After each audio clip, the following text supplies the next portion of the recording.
Recently, I came upon an article online that was from Elle magazine, and it was titled Perfume Trends for 2025. And in this article, there were 5 categories of perfume trends. So what I decided to do is look at my existing perfume collection and see if I already had perfumes that fit into each of these categories, and then go ahead and do a video about that. So that is what we're going to go ahead and do here today. I was also inspired by a podcast that Lucky Scent has started, and that is being hosted by Stephen and Dana from Lucky Scent, and they also were talking about perfume trends for 2025. So they also inspired me to do this video as well.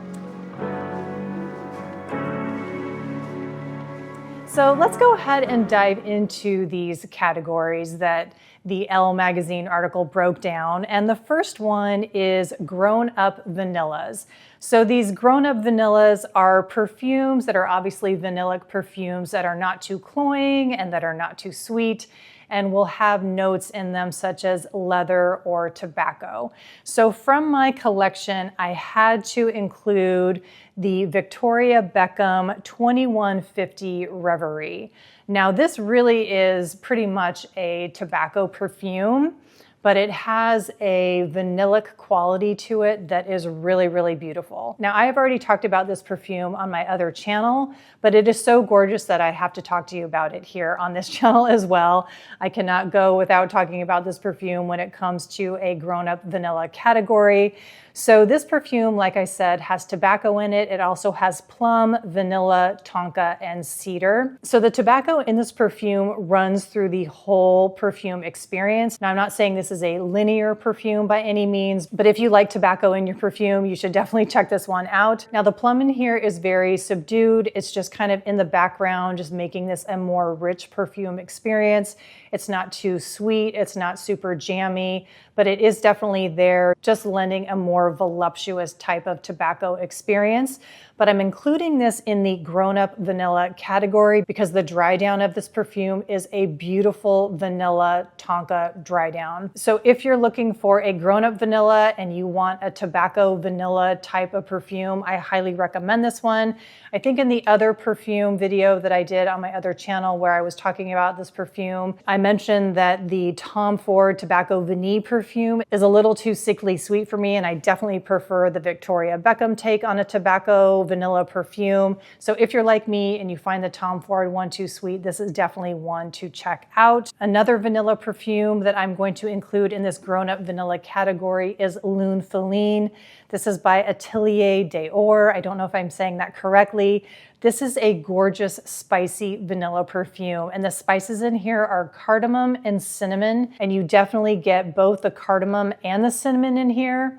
But I would definitely say if you are a cinnamon lover and you have been disappointed in the past by perfumes that say they have cinnamon in the perfume, but you can't really get a sense of the cinnamon, you definitely get cinnamon in here on the top note. And I absolutely love both the cardamom and the cinnamon in here. And I would say that both of these spices give this perfume a very opulent experience. And because of that, I definitely think it is in that grown-up vanilla category. So it does not lean sickly sweet. It does not lean cloying in any way. It is a very elegant, beautifully constructed vanilla perfume. And then on the dry down, there is cedar. So it becomes a very beautifully vanilla woody perfume. So if you like spicy, vanillic, woody perfumes, Lune Feline is one you definitely need to try. It is absolutely gorgeous. And then finally, in the grown-up vanilla category, I've got Sana Jardin's Vanilla Nomad. So if you like, again, if you like spicy vanilla perfumes with a little bit of an ambery flair, this is one that you might want to check out. This one has coriander and cardamom in here, and you definitely get a sense of both of those. This one I would say is kind of a easy reach type of perfume. I would say that Lune Feline feels a little bit more elegant, a little bit more sophisticated. This one feels a little bit more daytime to me. And rather than cedar, this one smells more of sandalwood in the dry down. And like I said, it has a little bit more of an ambery quality to it. So if you tend to like amber perfumes, but some of them tend to get a little bit too heavy for you, this one is very amber light. So if you're looking for a perfume that is spicy vanilla with a really lovely light amber dry down, this one definitely fits the bill. And I think that it also fits the bill for the grown-up vanilla category, because this one definitely does not get too sweet, not too cloying, not syrupy in any way, and it's really, really beautiful. And I have been enjoying wearing it all through the fall and all through the winter. I don't have the full bottle. As you can see, this is a travel size, and I've really been enjoying just having the travel size. I don't feel like I need a full bottle. And then, as you probably noticed with Lune Feline, I just have the decant. I don't have the full bottle. I think I would love to have the full bottle at some point, but right now I'm happy with the decant that I purchased from Scent Splits. Let's go ahead and move on to the second category, which is Citrus Burst. Now, in the copy of the magazine, they weren't super verbose when it came to explaining what they meant by citrus burst. They were just saying that these are perfumes that are citrus forward. Now, if you saw my favorites for spring, I did mention this perfume from Red Flower. This is called Guaiac. Now, even though it's called Guaiac because there is guaiac resin in here, this for me is mostly a citrus forward perfume. Now, in that previous review, I talked about how I felt like this was very much about the orange rind and the orange zest. Turns out this is actually pink grapefruit. I was wrong. It is not orange, it is pink grapefruit, which definitely makes sense because pink grapefruit is very sweet, but it is also very bitter, and that is definitely what you get from this perfume. And it is absolutely stunning. So I'm gonna repeat myself from what I said in that previous video, where this smells like you have, rather than an orange, you've got a pink grapefruit and you've got a zester in your hand and you're zesting the fruit, and the volatile oils from that are surrounding you in the kitchen. Some of it's landing on your skin and you're rubbing it into your skin. That is what this smells like. And it is very rich and very lovely, and it is just so, so gorgeous. I just cannot say enough good things about this perfume. If you want a citrus burst, you want a citrus forward perfume, this is what I highly recommend. Now, of course, this is about trends in perfume, but I will say I have had this for a very long time. This is actually a relatively new bottle. This is my second bottle of this perfume, but I don't really feel like citrus perfumes are a trend. I feel like they are very timeless, and you cannot go wrong with purchasing a citrus forward perfume. Now, in terms of my collection, really, this is the only truly citrus forward perfume that I have, but I am also going to include Neroli Portofino from Tom Ford. This is more of an orange blossom, petite grain type of perfume, but when I smell it, and I just have a very generous decant of this perfume, when I smell it, it is very citrus forward to me. Now, it's got neroli in it, which is the essential oil from orange blossom. I don't know if petite grain is listed in here, and petite grain is the essential oil from the twigs and the leaves of the bitter orange tree. So because it feels very petite grain forward to me, that is why I am including it in the citrus burst category. Now let's go ahead and move on to the third category, which is nuts and seeds. So this is also pretty self-explanatory. So notes like hazelnut, sesame, pecan, obviously nuts and seeds. So this is going to feel very edible, very comforting. So this is like an expansion of the gourmand category. So no big surprise here that I'm going to include Diptyque's L'Eau Papier, which has a sesame note in it. I also included L'Eau Papier in that springtime favorite perfume video. So this perfume opens up with a sesame and rice note, which is very light, very fluffy, very nutty. And then as it starts to develop into the heart, the mimosa starts to come out, which is really, really beautiful. And again, that's a really pretty yellow, fluffy blossom, just like the fluffiness in the opening notes. And then the dry down is very musky, a little woody, and it's also a little bit vanillic. I know vanilla is not listed in this perfume, but I definitely get a vanilla type of muskiness in that dry down. And so for me, this perfume does a little bit of double duty in terms of being a part of the third category of nuts and seeds, but I feel like it could also be a part of the grown-up vanilla category as well, because I really do get some vanilla in this dry down. This is a beautiful perfume.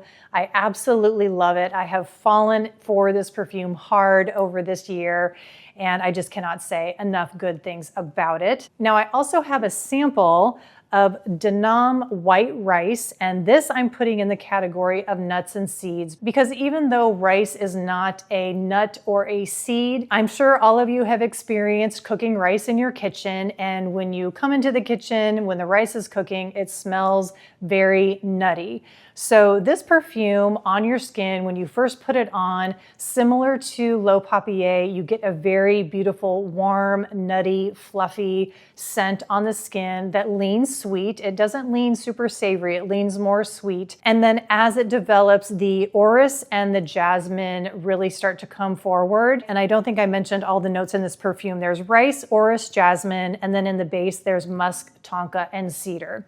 Now, I will say though that the orris is definitely more pronounced than the jasmine. I don't get a lot of jasmine. I definitely get more of the orris note, and I absolutely love it. It is so pretty, and I'm a huge fan of iris. I feel like it is a very complex note that can go either way in terms of being a little austere, a little stark, or it can go more powdery and kind of warm and a little rooty. And either way it goes, I love it. And the iris in here, at least the first time I've experienced, the first and only time I've actually experienced this and put it on my skin, I felt like it encompassed all of those aspects of the iris.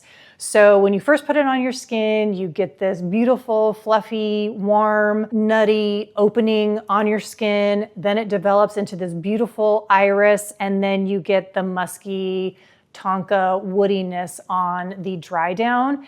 So in a way, it's kind of similar to L'Eau Papier, but whereas L'Eau Papier is exploring mimosa, Annam's white rice is exploring the iris. So I'm really excited to, at some point, do a little compare and contrast of having both of these on my skin at the same time. I'm also just in general really excited to use up this sample and just get to know it better. And I could definitely see myself wanting a full bottle, because I feel like putting it on my skin on a sprayer, with the atomizer would probably lend itself to an even fuller, richer experience of the perfume.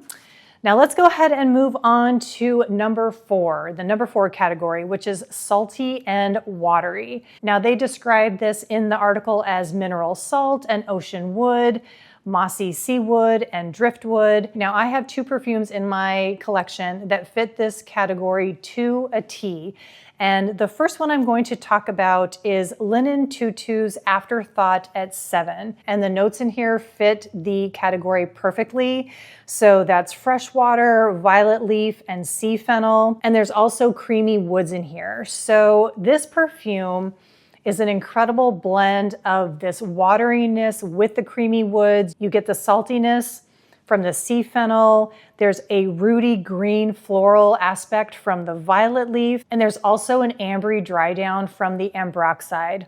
So this is unlike anything else I have in my collection. It's very unique, it's very beautiful, and I love this saltiness that you get throughout the perfume experience. And I'm not typically somebody who goes for perfumes when watery or aquatic is used in the description of a perfume, but this one is truly an exception. So when you first experience this perfume, you do get that saltiness to it, but it's very much grounded by the greenness of the violet leaf.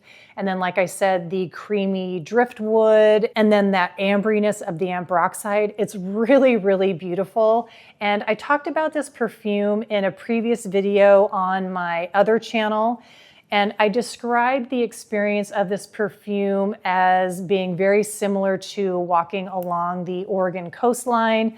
So just imagine you're walking along the beach, and on the Oregon coast, or at least on the northern part of the Oregon coast. The forest meets the coastline.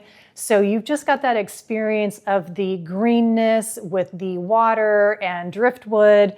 So just that experience of the saltiness of the sea air with the woods and the water and maybe some wildflowers around, that is just the experience that comes to mind when I wear this perfume. And I really do feel like it's seasonless. I've been able to wear it in all different temperatures. In the warmer months, it gives you kind of a cooling feeling. In the colder months, it gives you a cozy feeling. So it really does feel timeless, very unique, very beautiful. And like I said, it fits this category of salty and watery very beautifully. And then the other perfume that I have that fits this salty, watery category so beautifully is an old perfume. It was created in 1999. It's called Tiempe Passate by Antonia's Flowers. This bottle is so gorgeous, first of all. Let me just point that out. And it has been discontinued. And if you go onto eBay, you will see that this perfume goes for over $1,000. Normally, I wouldn't bring this up, but it is going to be reissued later this year, or I think actually on the website it says late spring 2025. So you can go to antoniasflowers.com and get put on the wait list. So just talking about the notes of this perfume, there's clementine, bergamot, tincture of rose, cedar, and amber. But what I will say is this is one of those perfumes that is like a classic perfume in that not one particular note stands out. And this is one of the most unique perfumes you will ever smell. There is no other perfume that smells like Tiempe Passate. And those of you who know Tiempe Passate, you know what I am talking about. So I know that it says there is tincture of rose in this perfume, but I think that that is almost like a fantasy note. You will also see it listed as Montauk rose.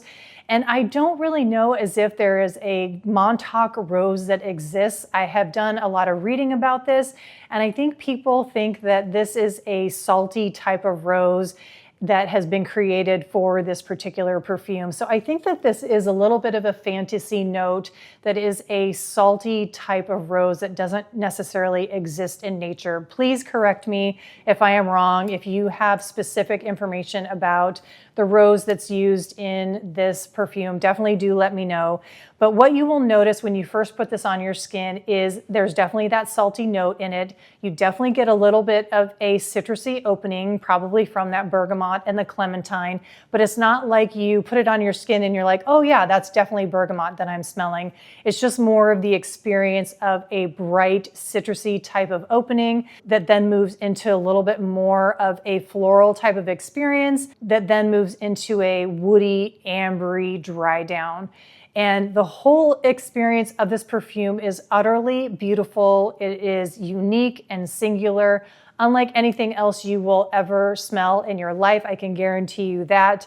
And it is salty, salty, salty. This is a very salty perfume in the most gorgeous sun-baked mineral type of way. And it is like a skin scent in that if you were out in the sun all day, you had just been in the ocean, and you were on a cedar deck and you were around maybe some roses and other flowers that were getting splashed by the waves, and they were soaked with salt as well. So the deck had been soaked with some salt, the flowers had been soaked with salt, your body soaked with salt, your hair soaked with salt, and all of these aromas had been soaked in the sun, and you've got the heat of the sun. And it's the end of the day, and all of these smells had just saturated your skin, the flowers, the cedar, the salt, the sun, your own skin, the heat of your skin. That is what it smells like.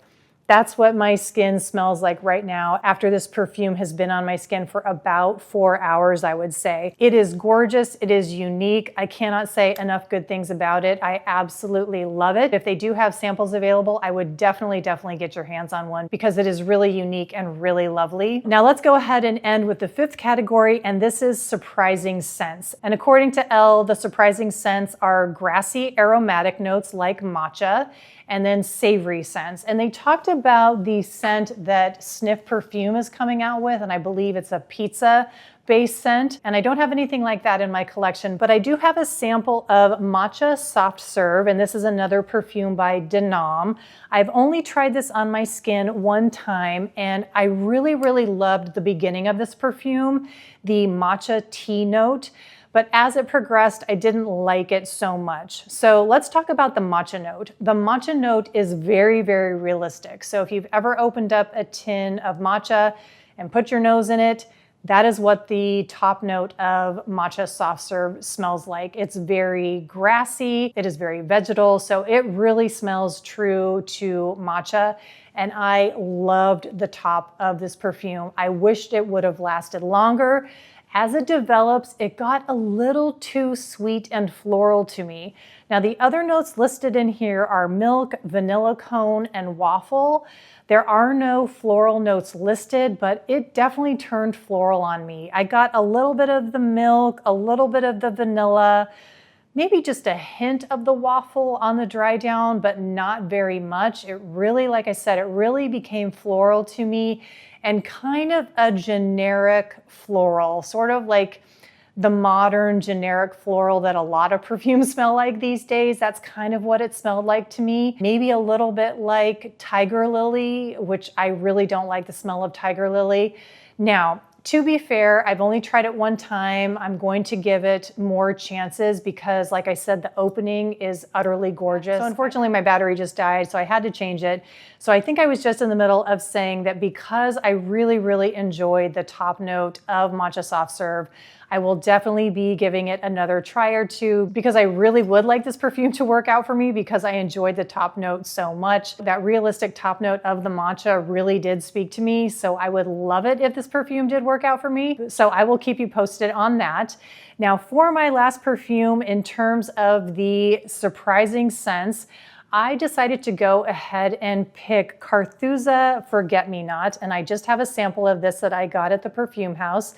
I will post here some footage of me at the Perfume House that I posted on Instagram stories, but if you missed it, you can see me browsing around the Perfume House. If you're not familiar with the Perfume House, it is a perfume institution here in Portland, Oregon, a very quirky place, but a fun place to go to nevertheless. But anyway, I got this sample of Forget Me Not, and this has a crazy list of notes. It has lime, lemon, mint, fig, violet, vanilla, jasmine, and peach. And the reason why I have this under surprising scents is because it has mint in it. And I feel like mint is a surprising scent in a perfume. But I have this not only because of the mint, but because of the combination of mint, fig, and vanilla. I feel like that trio is very surprising. So the mint is obviously very bright, it's very green, it's very refreshing, along with the brightness of those citrus notes.